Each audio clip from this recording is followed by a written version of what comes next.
What's up, it's me your Kabalan. Part 21 Tana Kabilis Ikabilis. Thank you sa lahat ng sumusuporta at bagong viewers dyan, shout out po sa inyo, welcome po kayo dito sa aking channel.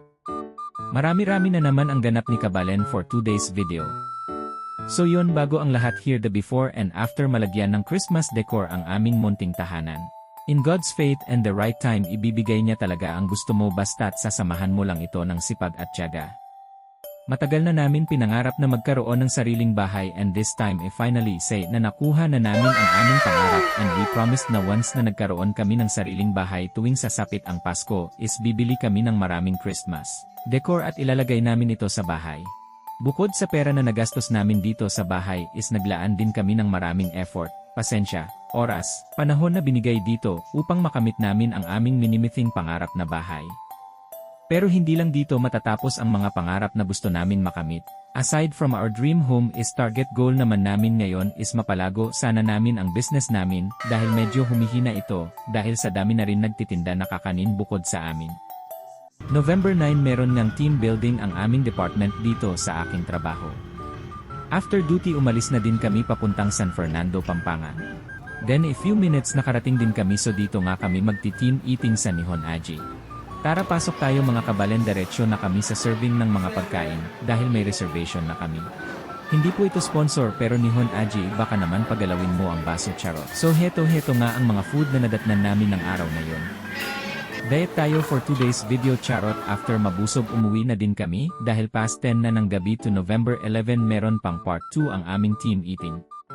Pizza naman ang ating foodang for today's video, mesira ko diet. Nakshuta anapin menggay. Kinabukasan November 12 day off ng aming barkada so nagkayayaan ulit sa bar dito lang din sa Apalit. Hanggang milkshake drinks muna tayo until December, hahaha. So habang nagkakasiyahan is meron isang lalaki sa tabi naming table na tipuhan charot ang aming kasama na si Zoe, also known here sa bar as Barbie.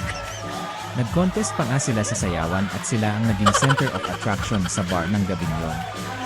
At request pa nga sila na nagmaduet sa stage, sumaya ang buong bar dahil sa kanilang dalawa at nag-enjoy ang lahat pati mga singer sa bar is napasaya nila. Bago matapos ang araw is nagpa-picture pa nga silang dalawa para meron daw silang remembrance. After ng kantahan sayawan ulit na aksyutahan. Energetic tong si Kuya sa pagsayaw so ganun din naman tong kasama namin si Barbie, ganado bumili. Kinalingguhan November 17, first birthday anak ng aking pinsan na aking inaanak na Nokano. Hahaha, witamangan na naman ikabalin niyo. Ilang minutes lang is dumating na din ang aking pinsan at ang kanyang asawa kasama ang birthday boy. Pagtapos nilang lumabas is nagpa-games naman ang clone sa mga bunakids. So here is the main attraction of the event, meron palang magician na kinuha so magaling naman ang magician, marami na siyang magik na ginawa tulad neto. Diba ang galing, hahaha. And last performance is puppet show. Masuswerte ang mga bata ngayon generation nila, subalit nung kabataan namin commonly maghahanda lang sa bahay at pupunta ang mga kaibigan kong bata at sabay-sabay kaming kakain ng spaghetti, sapat na at masaya na kami noon. Ngayon ay ibang-iba na makauso nung alang clone or pa-games pag nag-birthday ang mga bunakid. After ng performance is umuwi na din kami dahil lumalakas ang ulan dahil kakalandfall lang ni Bagyong Pepito noon. Kaya tuloy-tuloy lang po ang panunood at suporta ninyo mga Kabalan. Hanggang dito na muna ang aking video, dakalay salamat.